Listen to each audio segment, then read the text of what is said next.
Hello and welcome to Frontrunner Motorsport. We have looked at every winner of the Macau Grand Prix since it became a single-seater race in 1962, and now we are going to finish that list. I made a late decision to delay this video just so I could include the 2023 winner.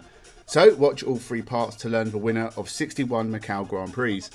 We are finishing off by looking at the winners from 2003 to 2023. And as was stated by AOJ Racing 4885, this list mostly contains Formula E drivers. Coincidence? Or are these drivers more capable than others around tight street circuits? You decide. Make sure you subscribe to the channel and let's jump right in. 2003 Nicolas Lapierre. This was Nicolas Lapierre's first ever race win, having spent a few years in French Formula Renault with very limited success. His junior Formula career was very up and down. Third in European Formula 3 in 2004, A1 GP winner in 2006, and he got to race in GP2 with Ayrton and Dams, before switching to endurance racing and finding his true path. A couple of podiums at Le Mans and 4 class wins, a 2-time LMP2 World Endurance Champion, and now going to be a hypercar driver for Alpine. He's done pretty good. 2004 Alexandre Premat. Very similar career to Nicolas Lapierre, but not as successful. He won the 2004 Macau Grand Prix, beating Robert Kubica and Lewis Hamilton, after the latter crashed into Nico Rosberg, in what would start a pattern for the next decade and a bit. Premat won the A1 GP title with Nicolas Lapierre in 2006 and was a good runner in GP2 with ART, taking 3 wins and finishing 3rd in the championship in 2006. He did a Formula 1 test for Spiker and has since raced in DTM and endurance racing to very limited success, but he has won for Bathurst 1000. He may not be an outright race winner, but he can be considered a very capable hand for any middling GT team needing a driver. 2005 Lucas Di Grassi. Future star of Formula E, Lucas Di Grassi beat Robert Kubica and Sebastian Vettel to win at Macau and had a single season of Formula 1 with Virgin. He went on to be a big part of Formula E existing, and has been a champion in the series with Abt Audi and has slipped down the field with the likes of Venturi and Mahindra, but returns to the Abt team for 2024 and will be hoping this reunion will launch him back to the top of Formula E. 2006 Mike Conway. Adrian Sutil, Sebastian Buemi, Romain Grosjean all finished behind Mike Conway at Macau, but his biggest threat was 2-time Lamborghini North America champion Richard Antonucci. Conway would race in Formula E, but only very briefly, before taking 4 wins in IndyCar and having a successful endurance career with Toyota, winning Le Mans, 2 World Endurance titles, and as of the end of 2023, he has taken 17 wins in total. 2007 Oliver Jarvis. Won against a pretty weak field at Macau in 2007, Oliver Jarvis has raced in almost everything. He would soon after race in DTM for a few years, has taken 4 podiums at Le Mans, won the title in the IMSA as well as the 24 Hours of Daytona, still a major player in the world of endurance racing. 2008 Keisuke Kunamoto. Despite beating Eduardo Mortara and Brendan Hartley, Keisuke Kunamoto's career would be over just a couple of years after his Macau win. He'd make an appearance at Le Mans and had a few races in Super GT, but by 2010 he was finished after an average season in Formula Renault 3.5. Even worse, his younger brother Yuji is a Super Formula champion, making family gatherings very awkward. 2009 and 2010 Eduardo Mortara.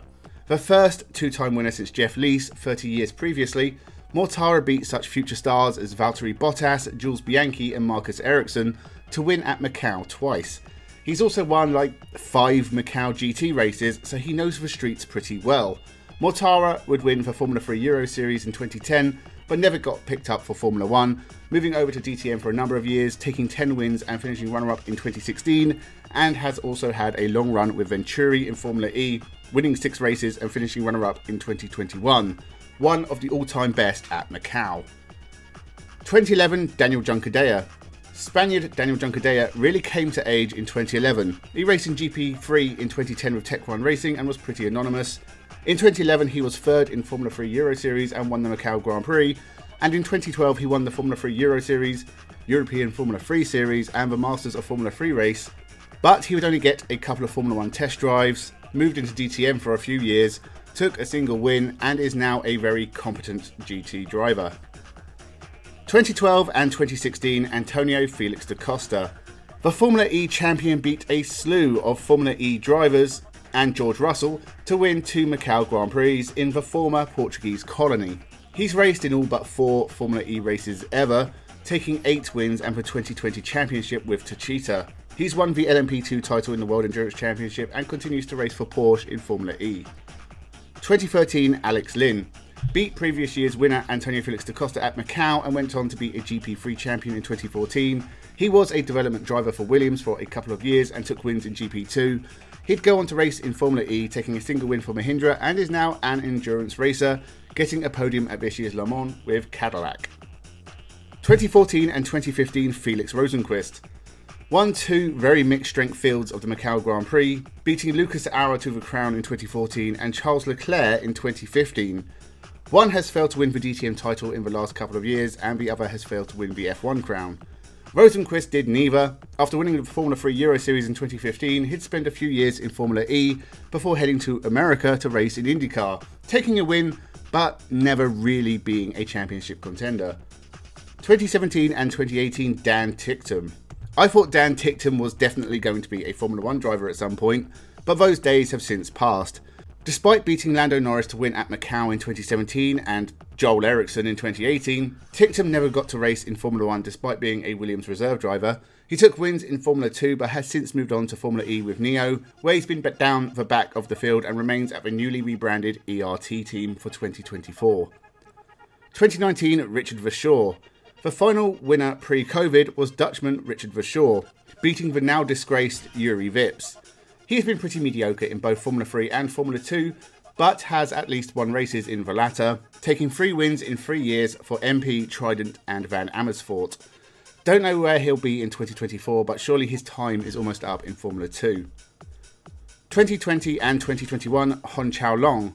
With the international crowd absent for a few years, it was time for the locals to shine. The first Formula 4 Macau Grand Prix, and the second as well, was won by Hon Chao Long. He's a Chinese F4 champion, got a few races in Formula 3 back in 2019, and has since raced in the Chinese GT Championship. 2022 Wing Chun Chang. The only other winner during the dark years was Wing Chun Chang. He had finished second in the previous 2 years, so definitely deserved to take this win. He's a Formula 4 China champion, and I have no idea what he did in 2023. 2023 Luke Browning. And the reason I delayed this video, Luke Browning won the 2023 race, and I am happy to include the latest winner on this list. I did not call Luke Browning winning at Macau. What a shock. The first winner for High Tech, the former British F4 and GP3 champion, had a pretty average year in Formula 3, but will hopefully take this Macau win and have an improved 2024. So they are all the winners of the Macau Grand Prix, from the very first single-seater race winner won by Arsenio Loel to the very latest with Luke Browning. Make sure you check out all the Macau videos, which will continue to come for the next week. Leave your thoughts down below, subscribe to the channel. Thank you for watching, and have a good one.